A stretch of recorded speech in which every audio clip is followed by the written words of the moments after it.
What's up, everyone? Hope everyone's well. Just getting up and loaded with everything. One quick moment.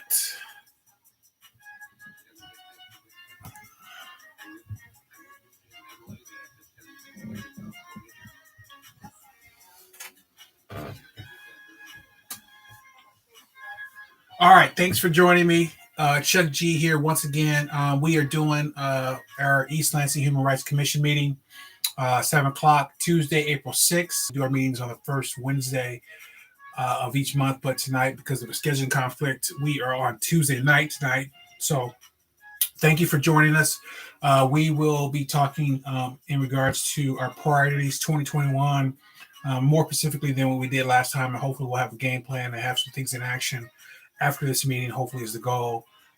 We will be talking on some great communication we got in from the public in regards to some issues that were happening over at MSU, and be talking about some reparations that were done that one of our commissioners submitted for us to look at and just kind of really learn from that process and see what's going on there as far as repair and justice when it comes to maybe some of those issues that are underlining the cause of reparations in some of these nationwide states.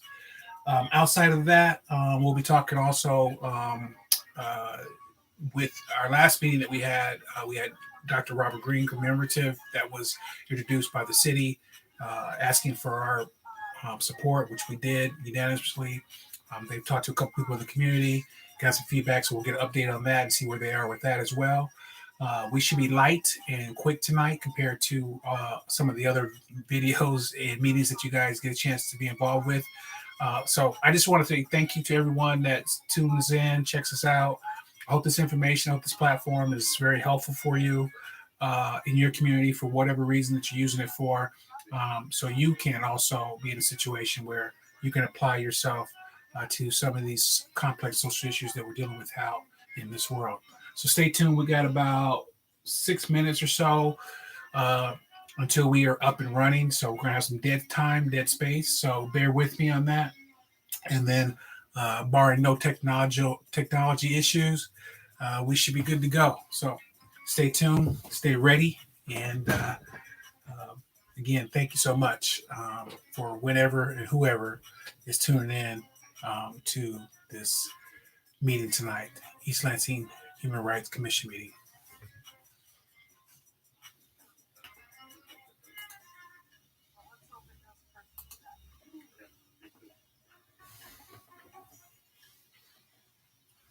Good evening, Emily. Are you filling in for Justin tonight? Okay. Does Justin normally allow participants in and put up a timer, or does he just kind of by himself? He just kind of waits to let everyone in until after we actually start, and then he gives me a cue after it goes live, and then we go from there after he gives me the cue after he does get it up and running. So, but you know, I can go however you want to do it. During public comment, do you guys have a timed public comment? Yeah, we'll vote on 5 minutes, and if we have anyone online, we'll have the time on the screen. And then a 30-second warning, just like I think that you do in the other meetings. Okay, sounds good. So Justin normally does the timer too? Yes. Okay, interesting.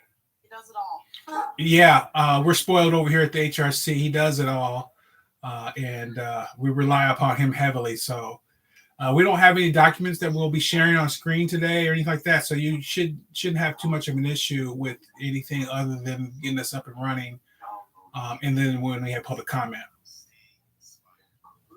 Chuck, I have a question. Yes. When commissioners seek to be recognized, do you want us to just wave our hand or use the technology buttons to show raise hand? You can raise your hand. I can, compared to the other commissions that I'm doing, which are a lot more people, I can see you all clearly. And then also you can interrupt, appropriately. But if you do that, just announce yourself, who you are for the record. Outside of that, we should be good to go. Okay, thank you. No problem.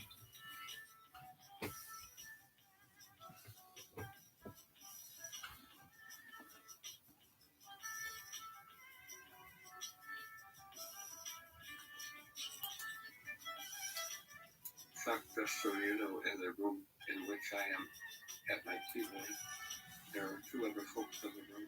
My wife, Janelle, and a technology wizard named Matt, and he's working with Janelle on trying to check out some Zoom issues as it relates to Microsoft Edge. Yeah, no worries. We can't hear them, so you're good to go on the volume as well. So no worries on that. Okay, but Good evening, Shelley. Hey, Chuck. Good to see you. You as well. Long time no see. I feel like these meetings are far and few between now with those ongoing study commission meetings. Exactly. FYI, Chuck, I don't know if you know, but Ron will not be here tonight. And also Carla will not be here tonight. That's what I know. Okay. And Quentin Tyler will not be here tonight because he said Tuesdays do not work for him. Okay. So I still think we barely just have quorum though, right? Yeah. All right. hey, Shelley, how are you? I'm good, Pat. How about you? I'm good. Excellent. Are you reading? What are you reading? It's written by Lorraine Snelling. She writes a series based in primarily Minnesota and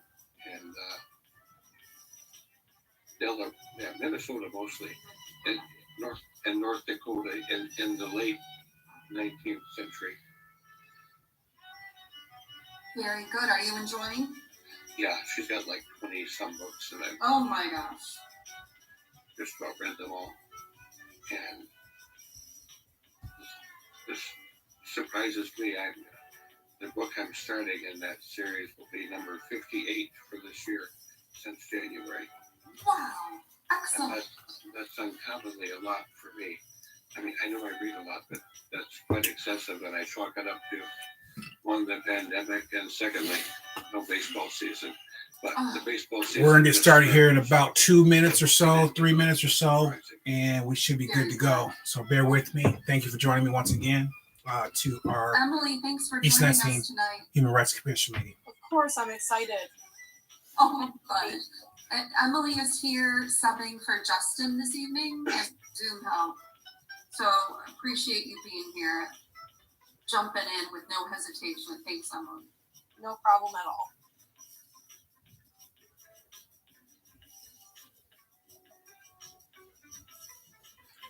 All right, I think it's time for me to get rid of the music.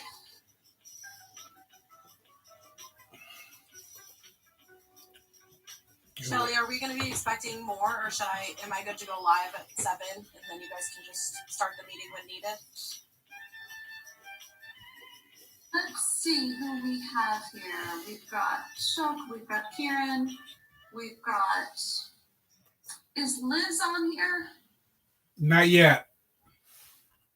I don't see her yet. I see a blank screen. I'm not sure who this person is. Closed captioned? Oh, yeah. Yes. Oh, that's just plain old closed captioning. Yeah. Catherine's here. Austin's here. Hi there. So we're just missing Liz, Emily. Let's see here. 1, 2, 3, 4, 5, 6. 6 of 9 is still a quorum. So I think we can start. Are you good to start, Chuck? I am. Thank you. Okay, just give me 1 minute so I can make it live. Perfect. Thank you, Emily.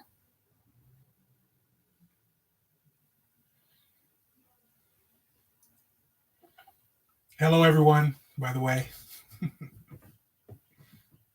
Okay, Chuck, you're now live. Perfect. So you're good to go, Emily. Thank you for joining us tonight for our East Lansing Human Rights Commission meeting, 7 p.m., April 6th, 2021. Glad to be with you all tonight, and thank you for everyone who's tuning in. Can we go ahead and do roll call, Emily? Or excuse me, Shelley. Goodbye. Paxton.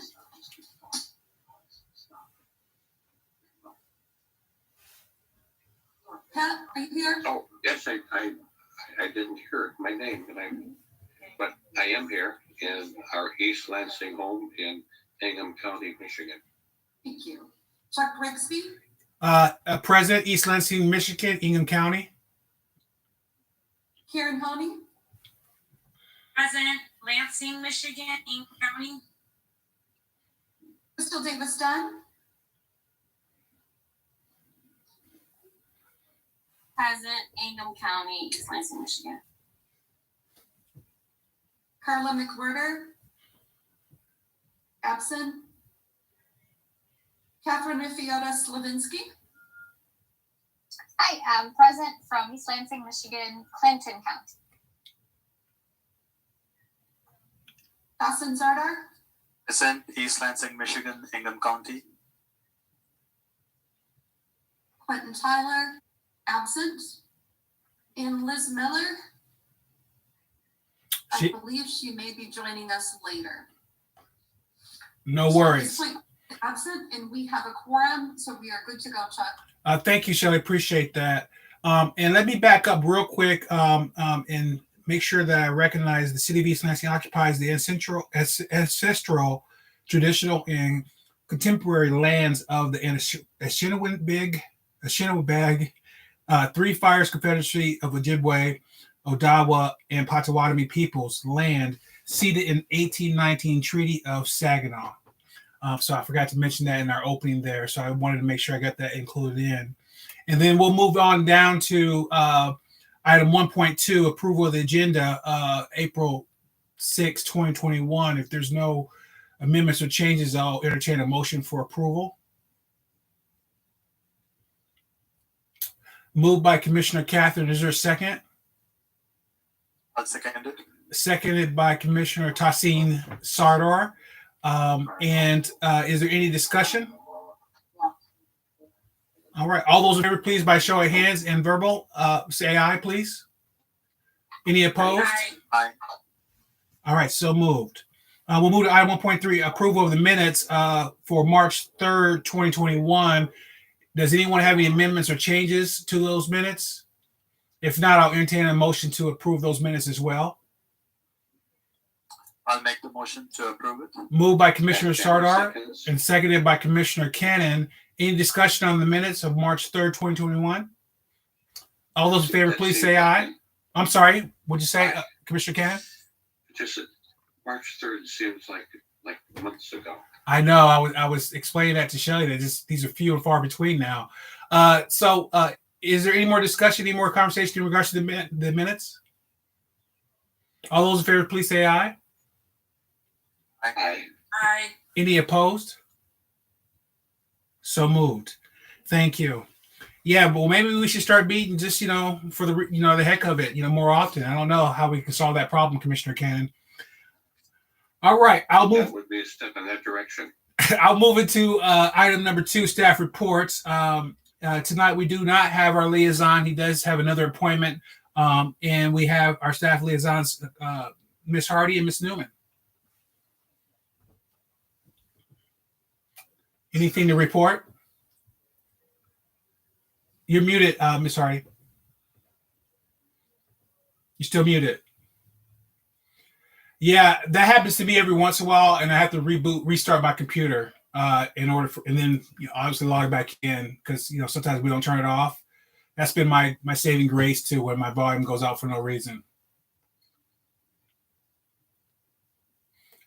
But we can come back to you though. Elaine, if you have any comments, feel free to text me.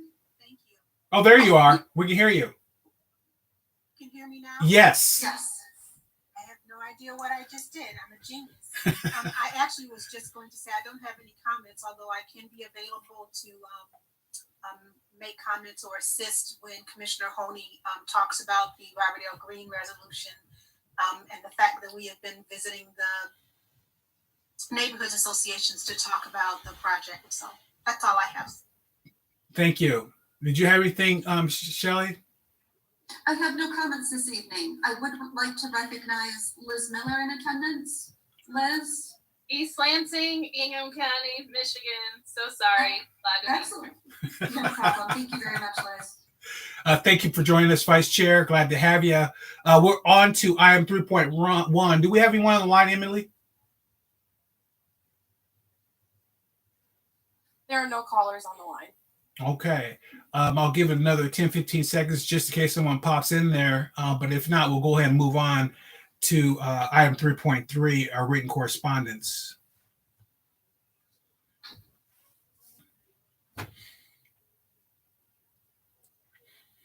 All right. Seeing no calls tonight, we'll move on to item 3.3, written correspondence. And as you can see there, we have written correspondence from a community member pertaining to the MSU incident that you all can probably have read on your own.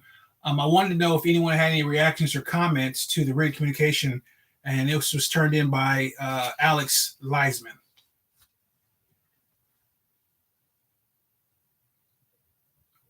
I'm not quite sure if Commissioner Davis Dunn was trying to, or maybe she's just adjusting her camera.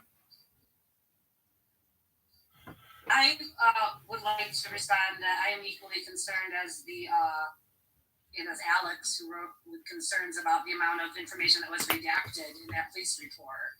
And I had the same response when I read through it. It's incredible to me that how are you supposed to get anything out of that? The ability to redact that much vital information is shocking and unacceptable to me. So I agree. I find it of grave concern.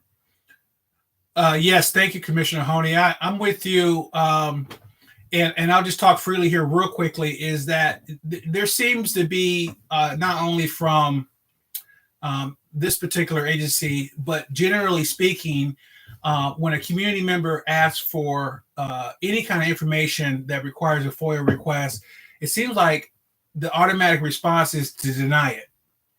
And then they have to go through this appeal process, and then we get, or they get sometimes what we have in our written communication tonight, which is concerning as well.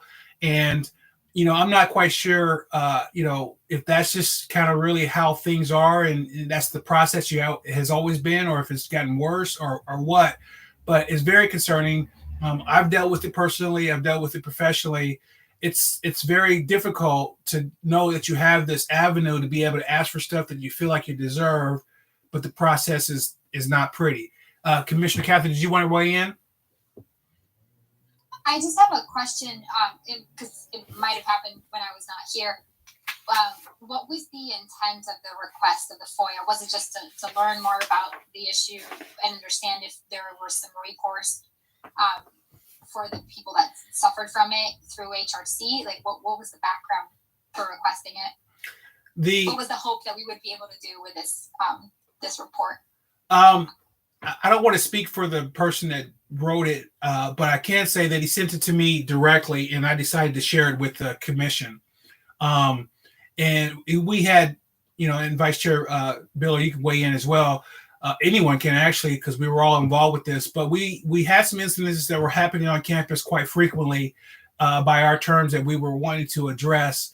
And one of the things that we really were frustrated with was the transparency of knowing what happened or what went on or what didn't happen, and just kind of going into the ether.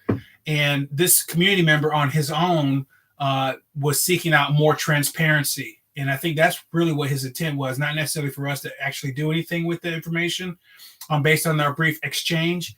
But I think really he just wanted to highlight some of the issues that I had just talked about, and Commissioner Honey has brought, that is disturbing with the FOIA process.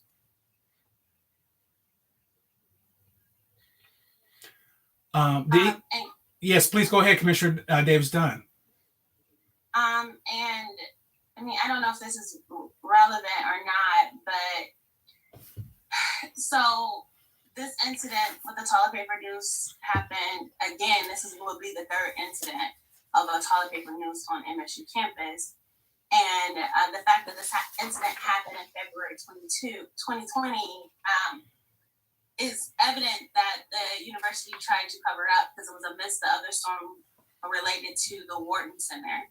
And various student organizations were organizing and had created a timeline of these racially charged events that were happening on campus over the last 5 years. And another thing that did not make it in here was that earlier in the same year, in 2020, there were bananas that were left around campus with Black Lives Matters on it, and people were writing gorilla on the mirrors in the women's stalls and stuff where they share like showers and things of that sort. And so, I'm not surprised. And I know for me, when I first approached the HRC, and at that time, I think I did share with Chuck, who was just our chair, Grigsby, who was just a general member, and possibly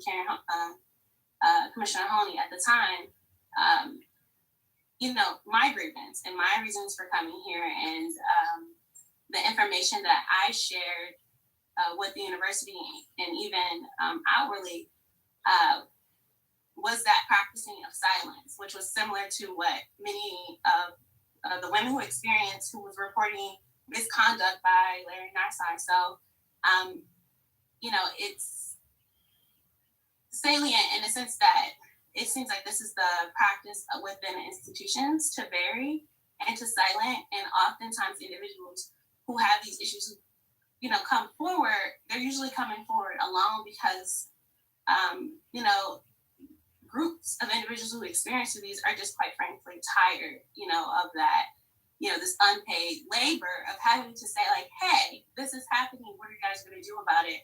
And the other incidents where there were sorority members who had a Halloween party and they ran blackface and other culturally inappropriate attire, the university protected those students. They did not, address that, how they handled the tolerated for news incident. I know one person who stayed in the dorm, which it happened. They just talked to that floor, and they had the RAs or whoever talk to that floor, but people were texting. It was not done with any serious intent. And so, again, I don't know what the person was seeking in sharing this, but even going through the Office of Institutional Equity, oftentimes there is no type of recourse, for these incidents. So I'm not sure what can be done on our end as a body. I know that there was talks about writing a letter in support, in regards to the grievances and things that I brought forth and other students brought forth, but the university is moving forward with some of their own diversity, equity, and inclusion initiatives that they're incorporating within their strategic planning. But I'm not quite sure, given that COVID, there's not been many students on campus, what that would look like, and how they plan on addressing these incidents that happen very frequently within the dorm and resident halls. Thank you, Commissioner Davis-Dunn, and well said. The redactions, there's two elements here. It's one, just releasing information and being transparent. And then two, once you get the information, it being something that you really don't get anything from as far as being able to address any issues that you're advocating for. And I'll end my part in this conversation that Commissioner Davis-Dunn and myself co-led a rally from the City Hall to the President's Office, MSU President's Office this summer on some of these issues that she talked about. And we were quite effective. I think a week later, the school started incorporating some of the things that she spoke on, but the work is not done. As these things happen going further, we need to really be involved and get as much as we can in advocacy that happens within our purview. So I'll end with that. Does anyone else have any more comments about written communication? Yes, Commissioner Cannon. I have a question. Did they ask the Human Rights Commission do anything other than be aware of the issue from their perspective? That's correct. He he sent it to me, and I was like, "Thank you for sending this to me. Do you mind if I share it?" Just so everyone was included on his work. A community member in our community trying to get transparency on an issue that's important to him that's happening on campus. Yes, Commissioner Catherine. So just to circle back to what Commissioner Crystal said, is there a way to encourage? It's hard to find who suffered from these incidents, right? Since the names are usually redacted. But is there a way to encourage, maybe through something in the newsletter or something with students or participants of the MSU community in some capacity, to encourage them to seek the HRC as a form of recourse to some of these issues? Like how can we make ourselves more available and supportive in that sense? Because my opinion is that I think people are extremely tired of just letters of support, and we could do more than that. So I'm just thinking, but we can't do anything because we can't seek out these people because we don't know who they are, because they're redacted in the FOIA request. So I'm just trying to figure out, is there a way we can reach them and say that we're here to support them and find some recourse? If I might add, so I host along with several other Black student organizations, some kind of like town halls on campus early in half of the year when all this occurred, and that I was charged with coming to the HRC to lay down these grievances because again, using internal avenues, you got nowhere, and I personally have suffered from that, of having to file a grievance and go through this whole investigation process where even where the perpetrator's anonymity was kept, but mine wasn't. And I ended up experiencing some academic bullying. But when I did, the thought was when we were reading the HRC webpage was that, all right, if these are clear human rights violations, right, then ideally under our mandate, we thought maybe the school or the department or whatever who's responsible for the location that these incidents occurred will get fined the $500 per citation, per incident, whatever. And, clearly that's not something we per se have, within our authority. And so I'm not sure what can be done. I think from conversations from our last meeting is that maybe the opportunity is for us to host some of these coffee hours or something on campus, in a way to just share information on various, other avenues or platforms in which people can file grievances. But even with me reaching out to the ACLU and NAACP, I personally was able to get my own things addressed, but it did not, address issues or how the school or people often like to say these incidents are individual or isolated. It didn't address those things that where people who are continuously experiencing this didn't have the type of wherewithal that I have or support that I end up levying because of the tension behind the things that from the Wharton Center, from me just being fed up. And so, I think that's just a larger conversation. And I don't know if Ms. Elaine Hardy can speak to if she knows about what the structuring is around the steering committee.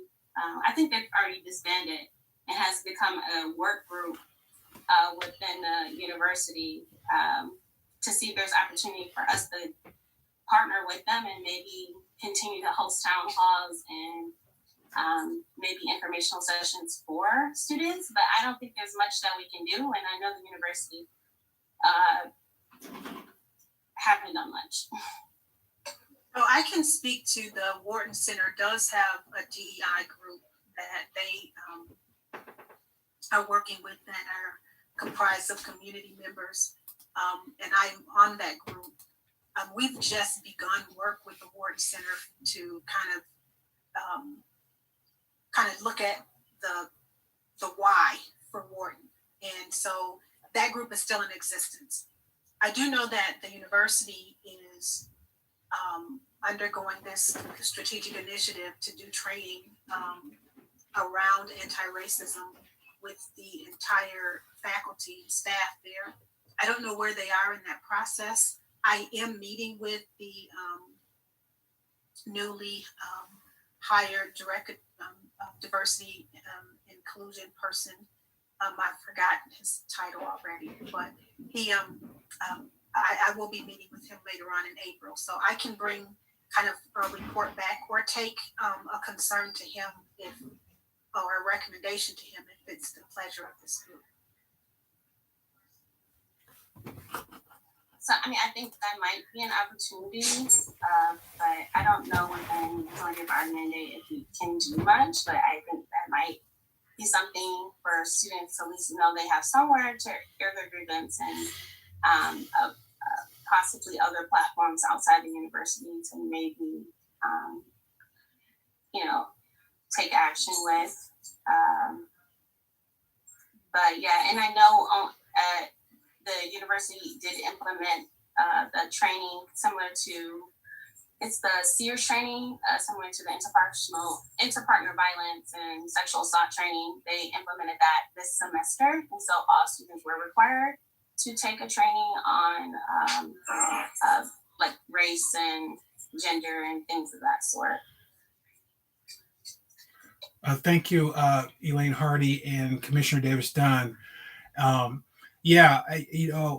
would love to hear about, I think we all would love to hear about your connection once you have one and get up and running with that group, Ms. Hardy, and whatever we can do. I think there was a couple of things that were said in there that really I thought were golden, like having collaboration, maybe doing a coffee conversation on campus, and just really jumping ahead and doing more proactive work to these ongoing issues that don't seem to be getting resolved. So at least students have some type of advocacy that's out there in front of them already. So I'll go ahead and move on to the next line item that we have on our written communication of item 3.3. Commissioner Cannon sent in a report from New York Times and the topic of over reparations. Commissioner Cannon, do you want to speak to your written communication by chance at all? Yeah, I can do that now.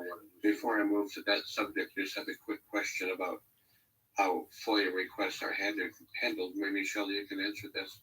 When a FOIA request comes in and we're in the process of responding to it, who determines what is to be redacted?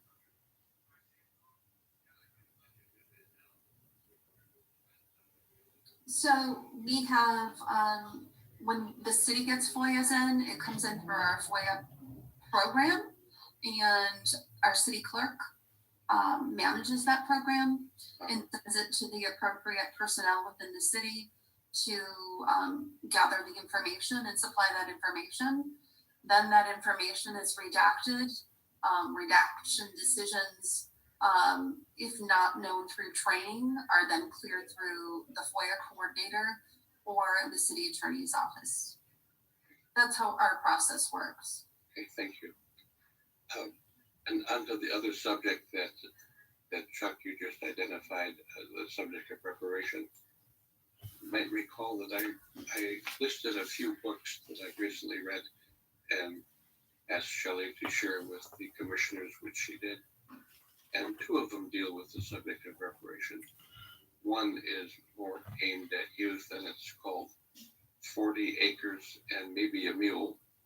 And the other one is a more serious attempt at talking about reparation, and that one is called something about in the search for equality, something like that. Anyway, that title and name is in the letter that you received in the past. And in the past few years, occasionally the subject of reparation comes up in our household discussions, and it has again more recently. And I don't think there are a lot of communities that enter into wanting to address that situation that have a well-defined approach. And what I would offer as evidence of that would be the municipality of Evanston, Illinois. They have started some steps toward providing some reparation for African Americans, particularly going back to where were for descendants of slaves and trying to make up to them the things they lost as a result of discrimination against them. And I have spoken briefly with Chuck about the possibility of raising it in a setting at least for discussion. And I know we have talked about the possibility of revisiting our Coffee and Conversations initiative. And I hope that we do that. And I offered to Chuck that I think the subject of reparation could be one of those subjects. And you might recall when Aaron Stevens was our liaison, one of the things he emphasized at the time we started these conversations and coffee programs is don't any of us feel like we have to be experts in whatever the subject matter might be. And actually, I think he suggested that the conversation might be more interesting and with the attendees being more forthcoming if none of us claim to be experts. And I surely would not claim to be even really knowledgeable about the subject of reparation, let alone being an expert. So that's a way of saying that I've suggested to Chuck that the subject of reparation be one of the topics for our Coffee and Conversations discussion. Not knowing where it's going to lead us, but at least it would be a step for us to take some conversations in that realm and perhaps help guide us in whatever recommendation we will ultimately make to City Council on that subject. Chuck, does that sort of capture what we talked about? Yeah, right, spot on. So no one has to listen to me. But I will say, when I think about the word reparations and how this is starting to gain momentum in some of the different places that, this article highlights, one of the things that it talks about is repair and justice and addressing that. And I think, we owe it at least to have it as a possibility as one of our conversations in a coffee conversations in the public, just to get a feel for what people are thinking, feeling, and what their priority is when it comes to what that may look like, if at all anything. And I think it's important. I think it's way overdue as far as the discussion is concerned. And Commissioner Cannon has brought this up at least 2 or 3 times privately with me and brought it up here a couple times in our public sessions. So I definitely support that discussion and his interest in having that conversation with the community. Did any other commissioners want to weigh in on the written communication that we're talking about?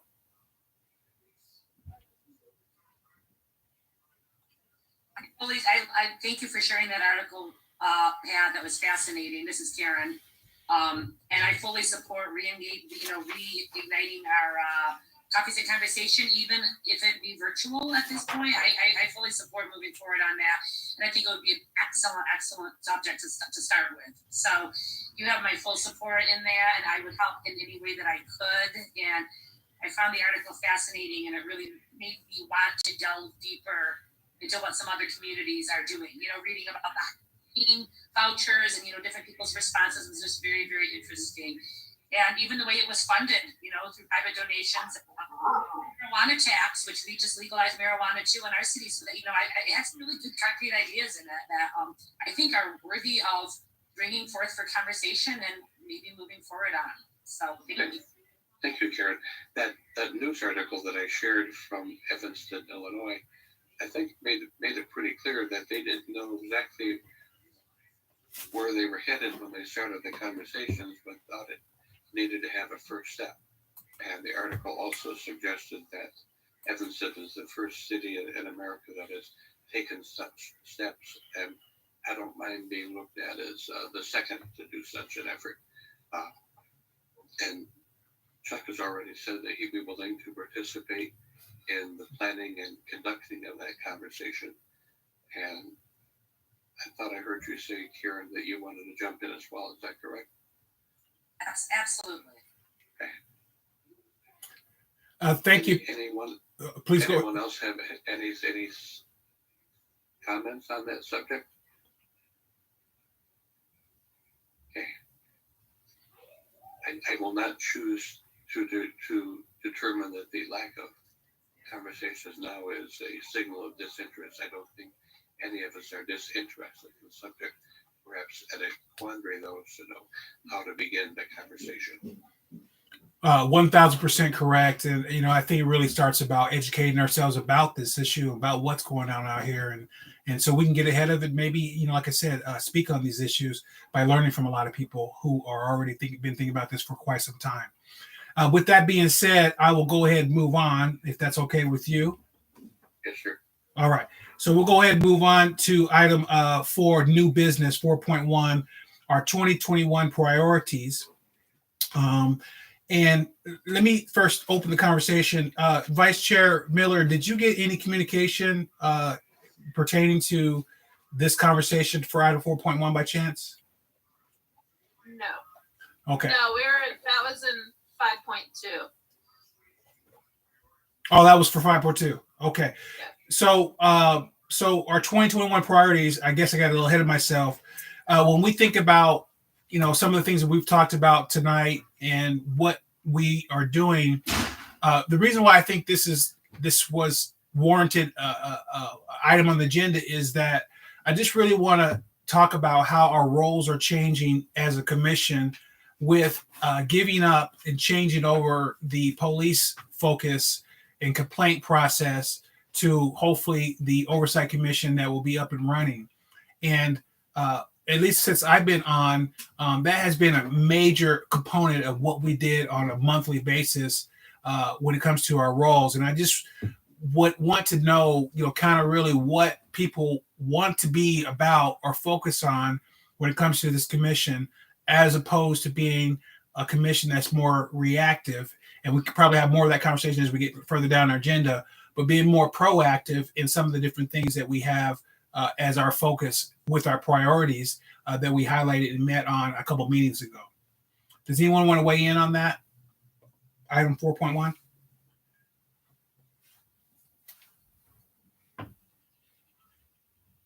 Okay, I'll go ahead. Yes, Commissioner Catherine, please go ahead.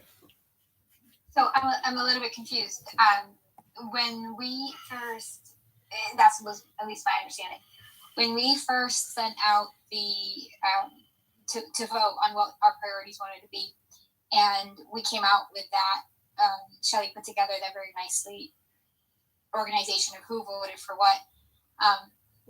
How are we taking that and turning into action? Like, how are we using that and funneling our energy, if at all? Well, I think that's part. The Go ahead, three Vice Chair. Hold on. What came out of that were the 3 priorities that are on the agenda. And so I think, so Chuck's question is, we use those priorities to, when things come before us, to say, how should we address those questions is one way, a filter. And we're in a period where there's not a lot coming before the HRC. We've had a whole year where we've been slammed with stuff, and sort of had to be reactive to things. And now when we're in a season when we can be more offensive, playing offense, I think, Chuck, were we using basketball metaphors when we were talking about are we on offense or defense? But we can be more proactive. So using those 3 priorities. So the third one, the carrying out programs of community education, we started talking about last month, and we'll talk about again. But in the first 2, do we have any passion around creating something or focusing, or do we want to dive in deeper? So it's more like a brainstorming generative, since there isn't a lot coming before us right now. Awesome. So should I answer that last question? Please. Is that what we're doing? Okay, cool. So I talked to the Vice President for Governmental Affairs of the MSU undergraduate student government, ASMSU, and they were quite interested in partnering with the HRC, and they also have a chief diversity, equity, and inclusion. Our conversation was mainly about the Dr. Green resolution that's coming before us today, but they were interested in establishing a good partnership, and they have a huge student following, and they usually are very closed into doing things on campus, so the opportunity of doing things off campus is huge for them. So that would be a way of thinking how our coffee hours and events and programs could reach a broader audience through partnership. So that's an idea. That's a great community partner to build. Well, and it really addresses the other issue we just talked about earlier, about our having a relationship with MSU, and instead of, like you said, writing a letter of support, how many letters of support can we write saying we object, but actually being in there and maybe being reached out to before a decision was even being made about, is this a hate crime, that sort of thing. It would be great if we had relationships with folks at MSU campus and we were actually, I don't have no idea how much power and authority we actually have, but if we were consulted, for our input into things related to that, to race relations and all of that sort of thing. So I love that idea, Catherine, just because it, puts us out, it's just beginning to reach out to students and to faculty and to folks on campus so that we build those relationships. And I think that's really important. So I like that. Thank you, Commissioners. Is there any more brainstorming thoughts in regards to our 2021 priorities? To move in that direction of having that sort of a relationship with MSU, would it help if Commissioner Taylor Quentin Taylor, who's not here today, is empowered to sort of be the liaison so that he gets information across and acts as a bridge, because he's already serving on at MSU in that capacity. So that I'm just proposing if we confer a title of a liaison, then it empowers him to speak on our behalf and at least be representative in that fashion. I don't know if the protocol would allow such a thing to be done. Commissioner Catherine? What is it that, I'm just curious, what is it that he's a part of? Because he's a faculty member, if I'm not mistaken, right? No, I think it's beyond that. He's serving on some of the inclusion diversity initiatives at MSU. I see. Cool. For the Department of Agriculture, for the Department of Ag and Natural Resources. I see, okay. Were you about to weigh in, Commissioner Davis-Dunn? I was just going to say, Commissioner Tyler's position is kind of unique in its form, and it does not exist within the various colleges throughout the university. And that was one of my acts and push with the school and at the time then Dr. Maybanks. And I had at one point several connections with people that are part of that committee. I think the dean of the honors college, I can't think of her name right now. It's a long hyphenated name. Might be the window in, and I think as they're forming and considering their community partners, maybe it might be worthwhile for one of us to reach out to act as a liaison on that existing committee. Thank you, Commissioner. Just jumping back just real quick, Commissioner Sartor, I think, and I may be misremembering, but I remember, I think back in January or so, we kind of had mentioned Dr. Tyler in regards to him, being somewhat of that bridge. And I thought, and I could be very wrong about this, but I thought that he has a different take about what his role is on this commission and being, having that be separate from what he's got going on. So, I don't know if that's true or not, but that's what's in my head. But I thought I remember something like that. And that's the reason why we haven't, I think, utilized him in that way. Does anyone else remember that pushback by chance? I'm remembering too a little bit. Yeah. Because he's a dean, there's just a lot of dual roles and identities, and he's serving as, you know, a resident of East Lansing, and he brings that perspective, but he's, you know, it's a balancing act between the two. And I would say too, for liaisoning with like students and stuff, sometimes having a dean be the bridge can be intimidating one. Yeah, I really like when we talk about that recommending measures to improve human relations. I do think one of the foundational steps is building relationships with community partners, and I would love, you know, maybe it's a visitor from ASMSU, but I know that there have been times in the HRC's history when like they've invited a guest to the meeting to just tell us what your organization does, tell us about what resources you provide, tell us what your concerns are about the community, or what, you know, just to build that relationship. And I don't think we've done that in a long, like that was pre me for the most part, you know. And I think when we think about building to improve human relations, part of that is hearing from the community and hearing from the different various stakeholders. I think if MSU is on our minds, there are stakeholders there that we could invite one to talk and to share with them what we can do, who we are and what we're about and how we intersect. There's tons of agencies that would be relevant to our work in our area.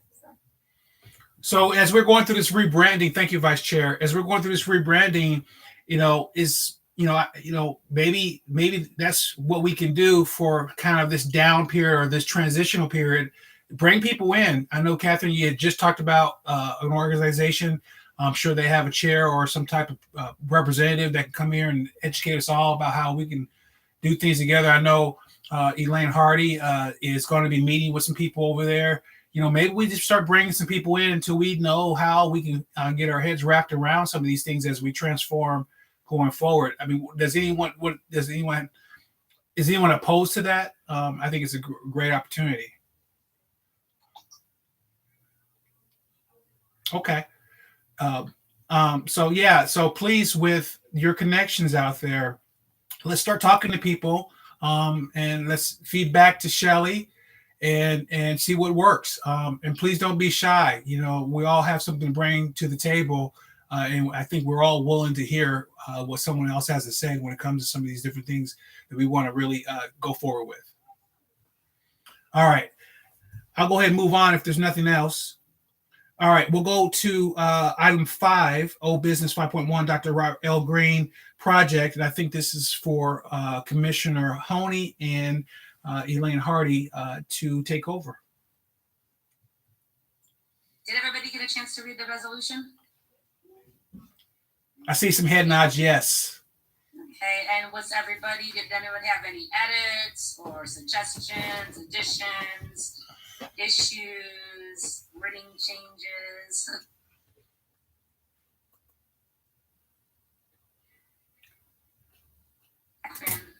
So this is just so that I'm clear. So this is for the support package that is going to be sent to, is it the county or the state? I don't know. So there's a few caveats to the project. So there is a state historic marker that we are proposing to put on parkland across from 207 Bessemer Street, parkland that's owned by the city. And so that application is in for fine tuning it. That's the process. There's another historic marker which we are going to pursue after the state marker, which is the national marker. So it'll designate it as a historical site, historical place, not part of the National Park Foundation like historic homes where right? But just this is a place that has historic significance. And then the third project or caveat is the naming Pinecrest Elementary School, the Robert L. Green Elementary School, the Robert L. and Letty Green Elementary School, or something along those lines. So those are the three projects. This resolution says it supports all of those initiatives, basically. So, and we'll take that resolution and along with all of the community support that we have to the school board, who are the ones who unilaterally can make the determination whether or not to change the name of Pinecrest Elementary School.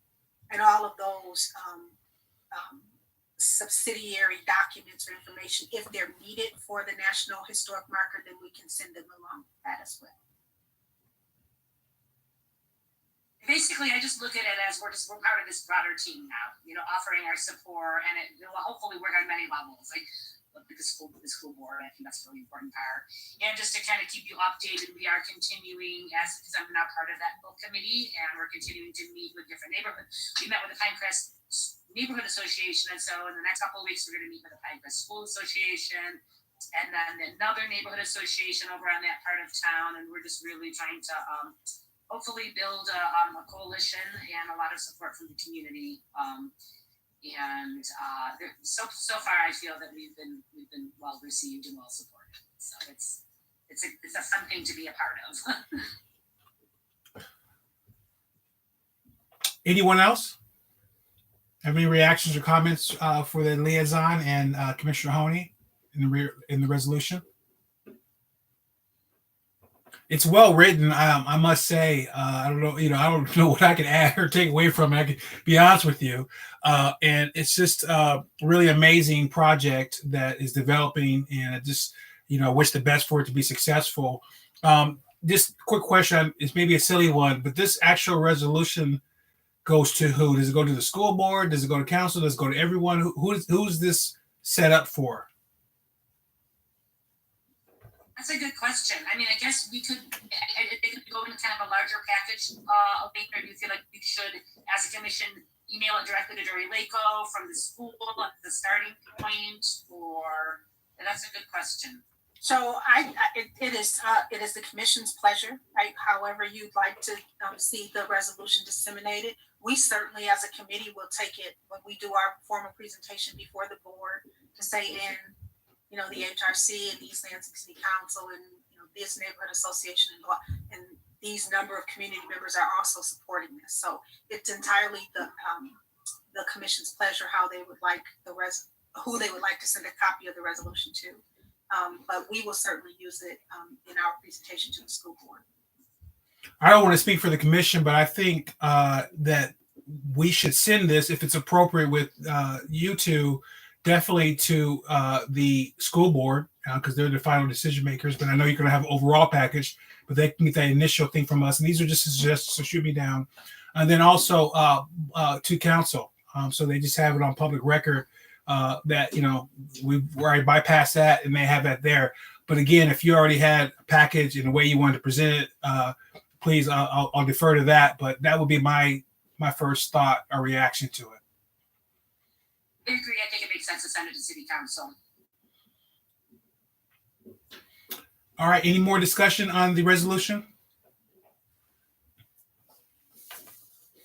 All right. I'll go ahead and move on to, which I kind of messed up, item 5.2, future events from the subcommittee. And I think, Vice Chair, you already have indicated you didn't get anything.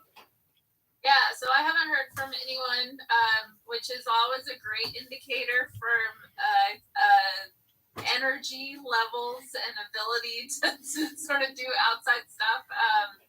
So I just wanted to follow up with that. And if someone's like, no, I really want to lead this, or if we want to, Zoom fatigue and pause for 3 months and check in again. I think that in terms of creating events right now, what happens is great, and when things don't happen, nobody's like, why isn't this commission doing that right now? So yeah. Liz, I didn't mean to email you back, and I would like to be, I thought I had indicated I would like to be on that committee. I don't want to necessarily volunteer to take charge of anything, but I do have time to devote if there's others willing to event planning. That's something that is definitely of interest to me. And I thought if we do move forward with talking about that, maybe we can talk about maybe trying to reinstate our coffee and conversations over the course of the summer, maybe aiming for July, like that. I don't know, but I'd certainly would be willing to participate as a committee member in to talk about future events and coffees and conversations. Would that happen on the same subcommittee, or is the coffee and conversation a different? Oh, that'd be that. Okay. And So, yes. Liz, I like Karen. I'm among the long list of many people who have good intentions, but I don't always get around to pulling the trigger. So, like Karen, I would like to be part of some of those conversations as well. All right, Shelley, you have it for the minutes. Karen and Pat are subcommittee. Take it away. I love it. They put it that way, it sounded scary.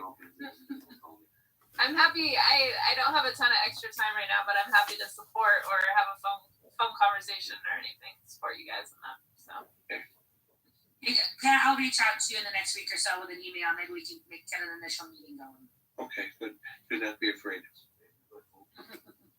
That's just great. And for some crazy reason, if you happen to process everything that we just talked about and you want to jump on there, it's not too late. So, we're still okay within our quorum requirements with that. And so just communicate that. And that, and I'll just say, I know you know this, but sometimes maybe your commitment's just maybe submitting some stuff and then leaving it alone. You don't necessarily have to go all in if you don't have time or anything like that. But if you got some ideas, I'm sure our little subcommittee will be empowered with that information and run with it. So I just wanted to say that out loud. Is there any more discussion in regards to item 5.2? Did you have anything else, Vice Chair? That was it. Okay. All right. So what's that? I said I could create more if you want me to. No. I'm gunning for a very efficient situation here tonight. All right. So that gets us to item 6, if I may, commissioner concerns.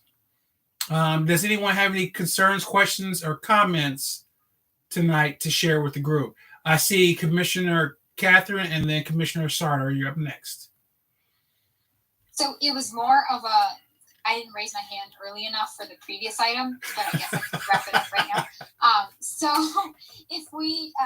if I email the leaders in student government for an event, should I copy Shelley and Liz and Dr. Hardy?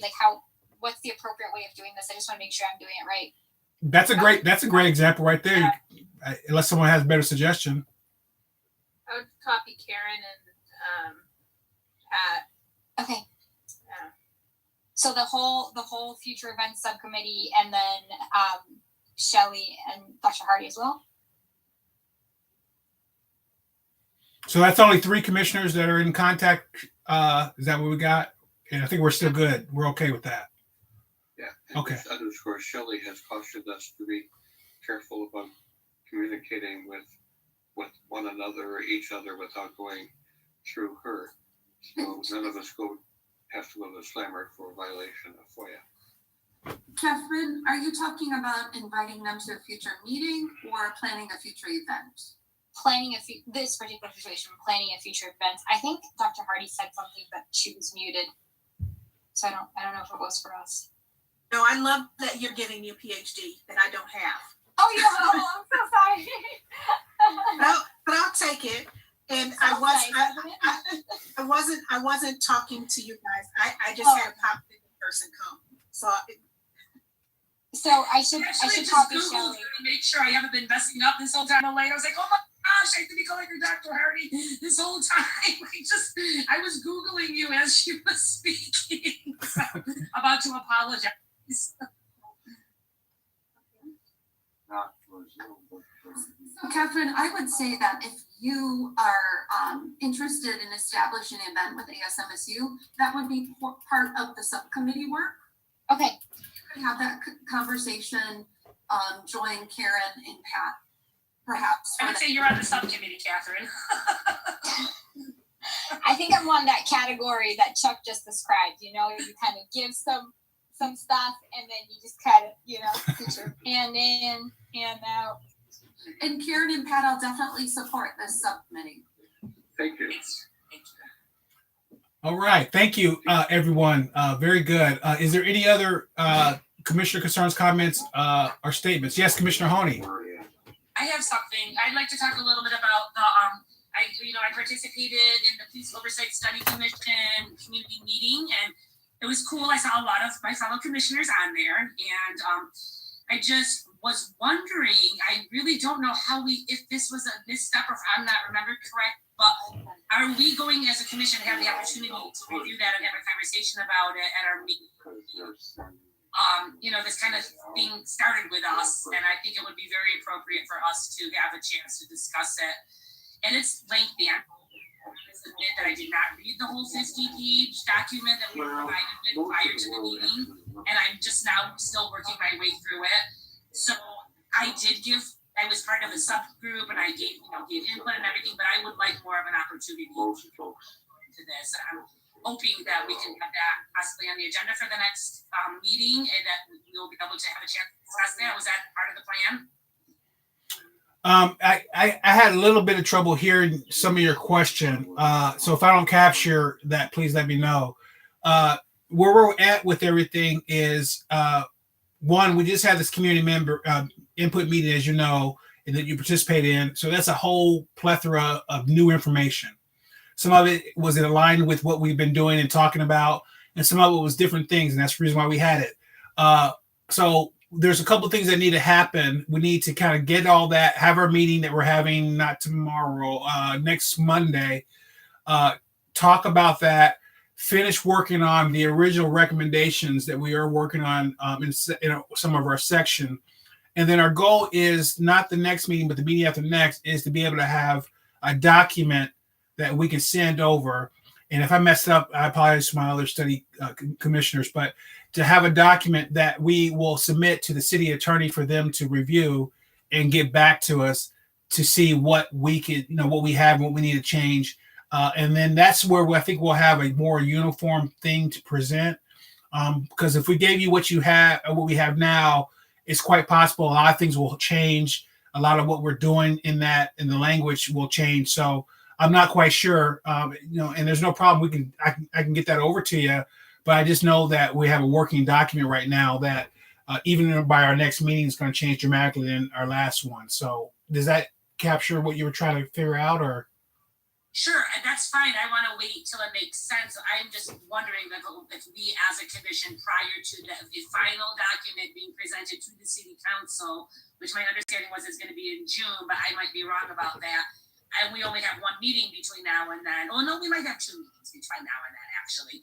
I was just asking the question, actually it's requesting that we have an opportunity as a commission to have I think we're a good group of folks that we should have a conversation about it, have it come before us, whatever form of the document, and when it gets to the point where you think it would make sense, Chuck. Absolutely. And that's a very appropriate thing to want and expect, as you have highlighted. One of the things that the resolution requires is for myself and maybe a couple other commissioners to do a presentation to council. So we'll get to a certain point where we'll have something and we'll have that opportunity to present.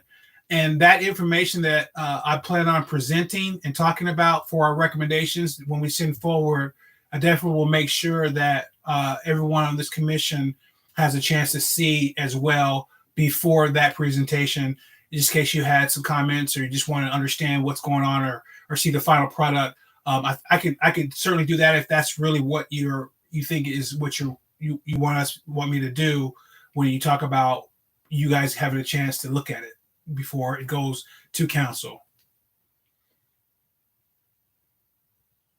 You're muted. I'm sorry.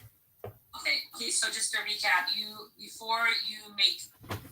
going to be a group of you that's going to present to council in June, and you are saying that we will have the opportunity to be presented with that ahead of time and have some chance for some discussion and feedback about that.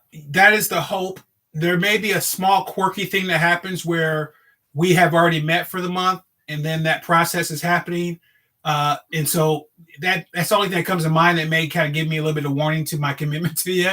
But outside of that kind of thing, there's no reason why we can't at least have you look at and everyone look at kind of what we have as our product, either before that meeting or during that time, or right after it, if it does kind of fall on a funny time of the month.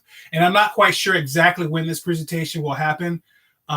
If it's going to be, because we're scheduled out. We extended our date 4 more meetings to June 12th. So we were supposed to wrap up here in the next few days, but we got that extended through council to June 12th because we just need more time. We need to send it to the attorney, and a lot of stuff needs to happen. A lot of work needs to be done. So that's just kind of where we're at with that. So I'm not quite sure exactly when that presentation is going to happen. So I can't say June for sure. We would like to kind of get it done in June since we will be kind of finishing the middle of that. But council is also, I think, knee deep and will be knee deep in budgetary stuff and all that kind of stuff. And I think they'll be finishing up towards that time. So depending on kind of how and when they're ready to, receive that will determine, I guess, that presentation, if I'm not mistaken.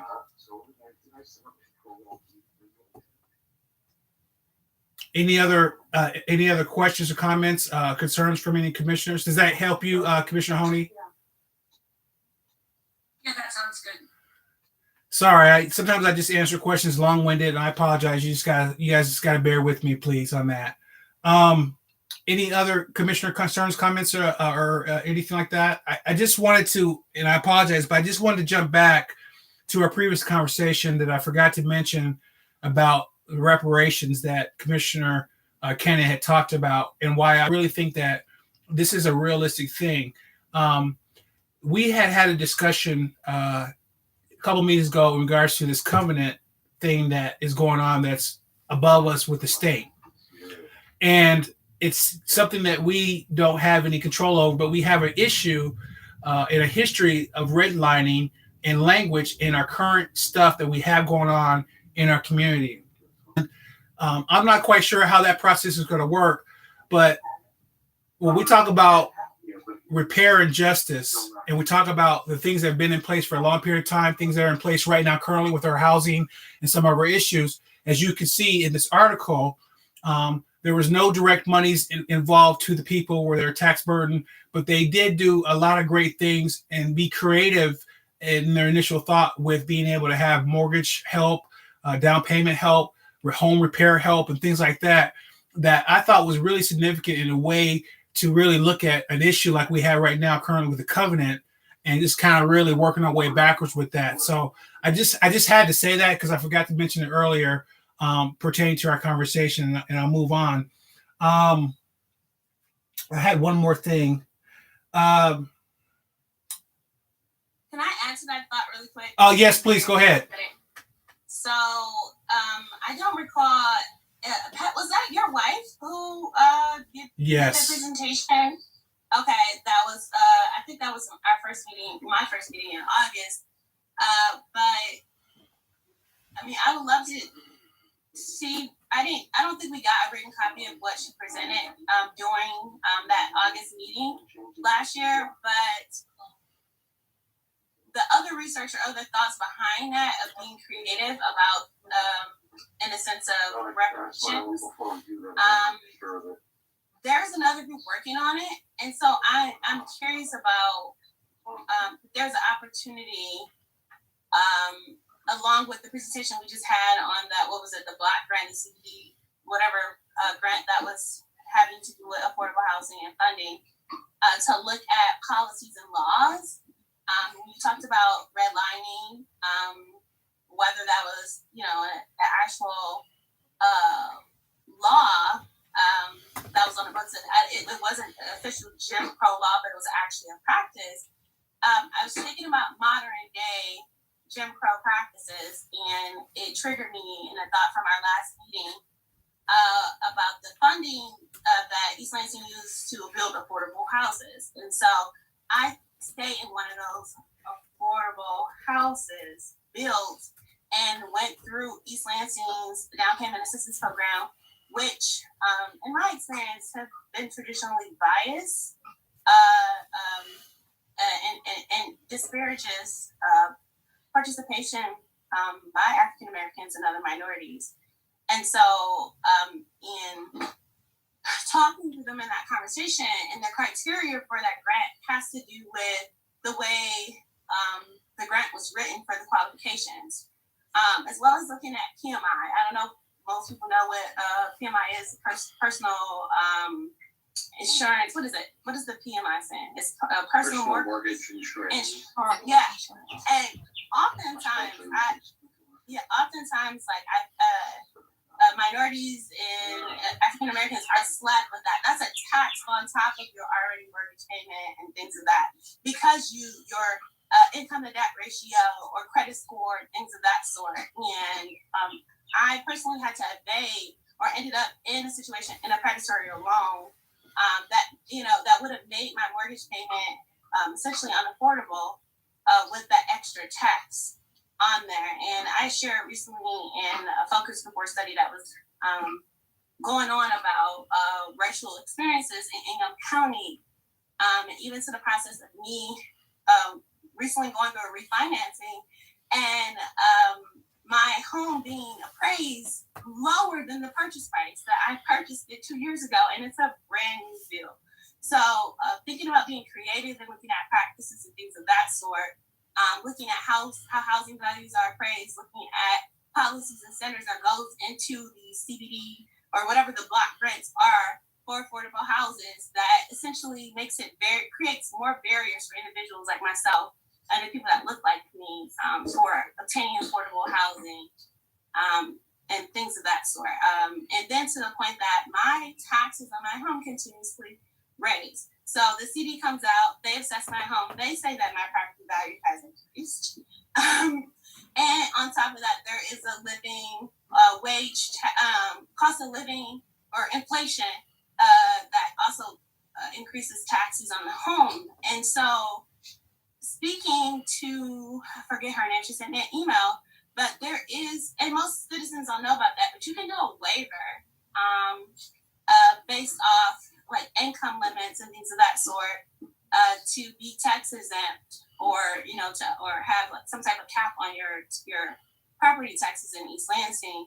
And so I thought that was interesting because I was frustrated, and for me, I'm kind of very relentless in my pursuit when things don't make sense, and they definitely put me at a disadvantage of why these things are occurring. And so I just thought that was just some more food for thought. I was just triggered by that in ways that we can be creative, like tax exemptions that does already exist for low income individuals that people don't know about, that could work as some type of reparations and to essentially recruit and encourage people to live here, and other things of that sort that could again may help pay back or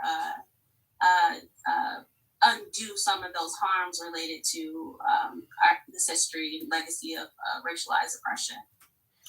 Thank you, Commissioner Davis Dunn. Well said. Now, just we were talking, it just made me think about the A in affordable housing and really having that be a bold thing and a realistic thing when we talk about having that in our city. So, and that I also was thinking that that's another coffee and conversation opportunity in regards to really talking about these issues in a way, in a public format, to really start that creative way or creative process, working our way backwards. If you don't mind me jumping on the end of that. Is there anyone else that has anything to offer to the commission before we adjourn? Yes, Commissioner Catherine. Once upon a time, Sasson had something to say. I don't know if that's still the case. When we started this, you mentioned it was me and then him, and then we got long. Oh my Right. goodness. So I was basically following up on what we had conversed earlier today, as well as the follow-up suggestion which Liz made, actually Commissioner Miller made, which was to invite the partners in our community, and to that end, we've heard concerns about MSU police also, and we always cross paths. Either MSU police is crossing paths where citizens from East Lansing are driving, or vice versa, even though it may not necessarily be in our jurisdiction. And we always hear concerns about even bicyclists being stopped, and probably a significant number of those are from MSU police, but the citizens are still East Lansing. So even though we may not have jurisdiction, maybe it's a good avenue for us to invite them over and hear how they are trying to take into account over policing, so to speak, and in light of everything that's happening all around the country, to basically let them know that everyone's watching, and we'd like to hear from you what steps you as MSU police are taking. So to that end, I was proposing that we invite them, like how we invited our East Lansing police chief. It doesn't have to be the chief of MSU police, but somebody who's representative of community relations at least. I think that's a great idea, Commissioner Sardar. I got a chance to meet with them quite a few times here in the last year or so, and we were just talking about things.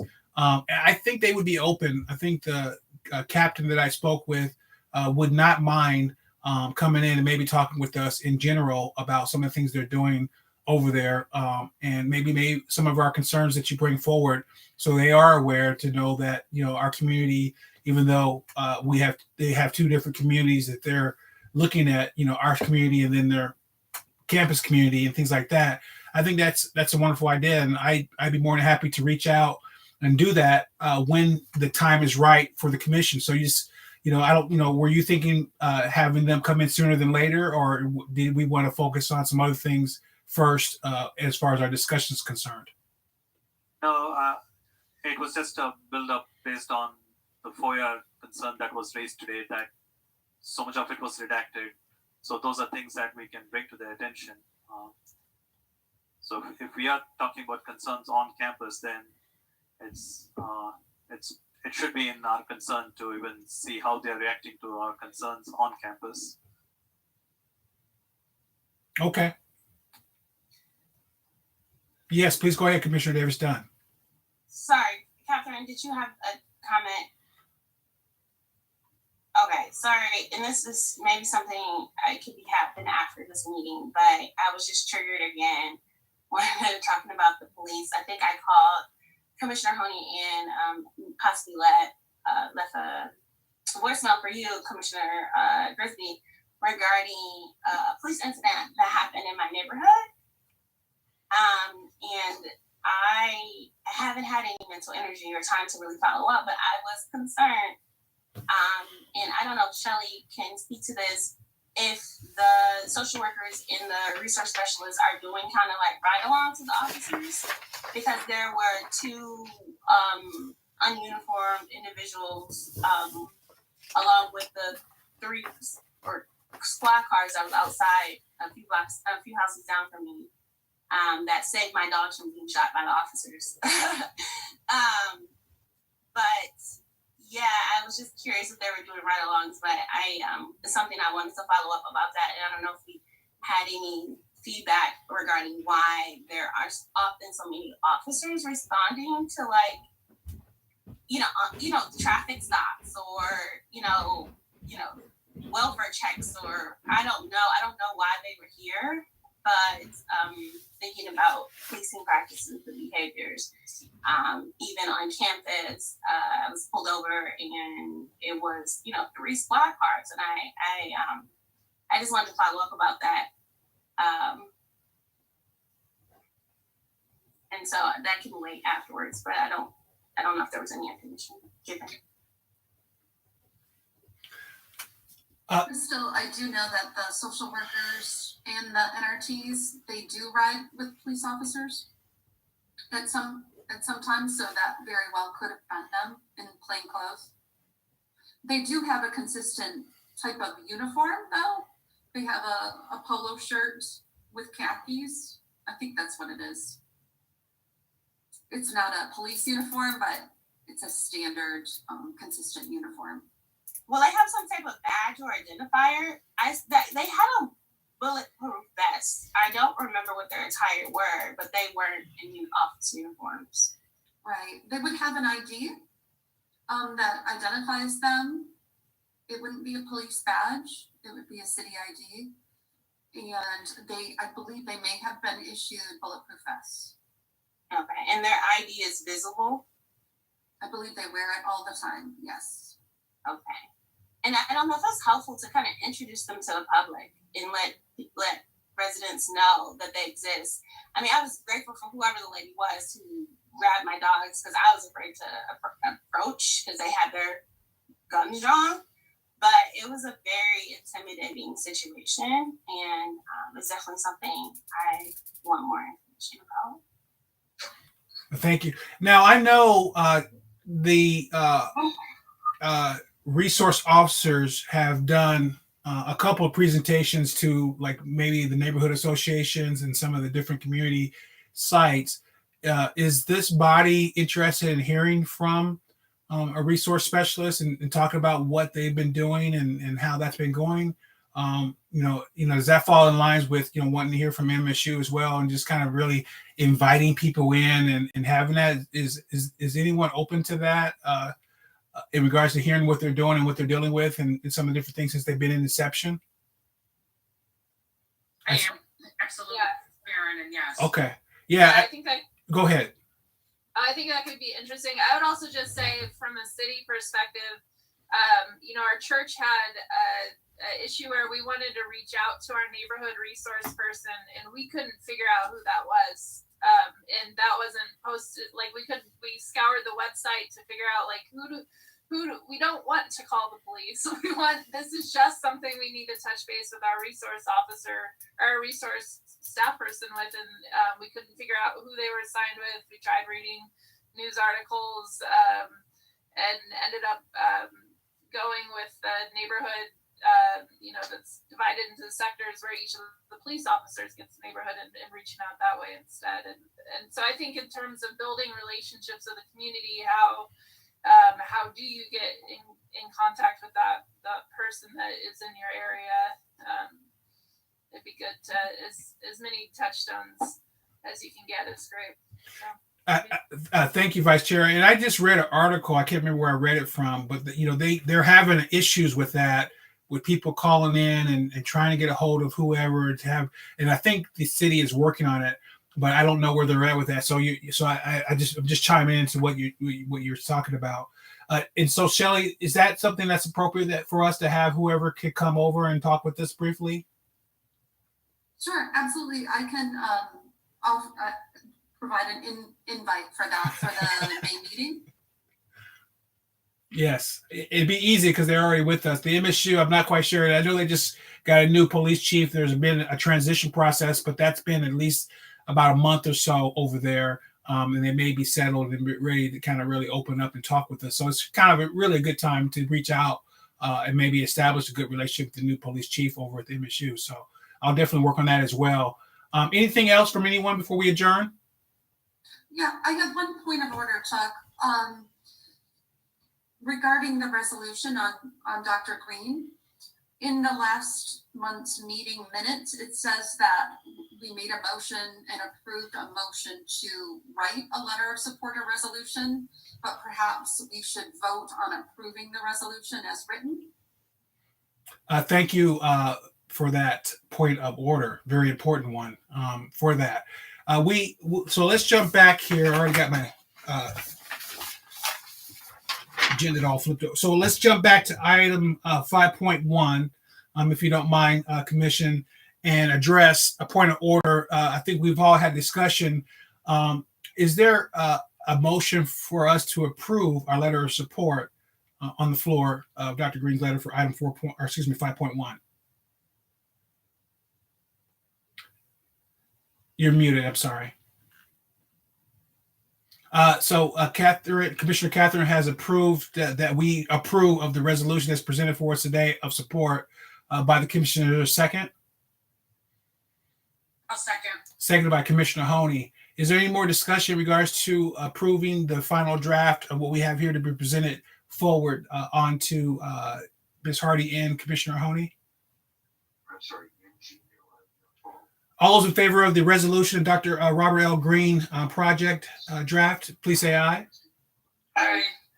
Any opposed? Seeing none, the letter has been, and the resolution has been approved. Are we good now, Shelley? All right, thank you. Sorry about that. And I want to apologize to Commissioner Sardar. I'm sorry I missed out on you when you had your hand raised there. I apologize. You don't speak very much. I always want to take advantage of hearing you when you want to say something. So I definitely apologize for that. So sorry about that. All right, I'll move to item point 7 for entertaining a motion for adjournment. Before we adjourn, Elaine Hardy was on the Focus magazine cover. Worth recognizing that. Yeah, that was April edition. and that was really, we're so proud. Ms. Hardy, not to put you on the spot, could you speak to that just a little bit, just so you know, if we haven't seen it, if some people haven't seen it, we know what we're talking about. So the Focus magazine, I believe it's just in digital format now. It was a feature article because of my me being the 2020 Athena recipient. So it's just an article about me and the work that I am privileged to do.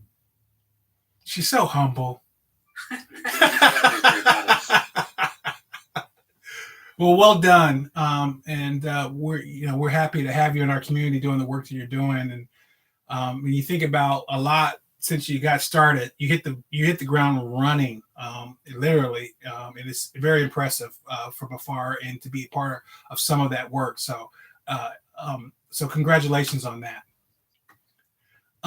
Anything else before? Thank you, Sadar, for mentioning it. I appreciate it so much. Well done. So is there any other conversations before we get to item number 7 for adjournment? I was gonna say that we missed public comment. There was no. Okay. No, we had no one on the line tonight. All right, so I'll move to item number 7. I'll entertain a motion for adjournment if we're ready. So moved. Moved by Commissioner Cannon. Is there a second? Second. Seconded by Vice Chair Miller. Any discussion on our adjournment? If not, all those in favor, please say aye. Aye. Any opposed? Seeing none, so move. We are adjourned. Thank you so much, everyone. Take care. Get that information processed. Take care. Chuck, I'd like to note this is the second meeting in a row we've adjourned what seems like early. Yeah. Thank you, Emily. Thank you. Take care. All right, we're done. We're done with that meeting. Thank you for tuning in. I'll sign off on these platforms real quick. End it.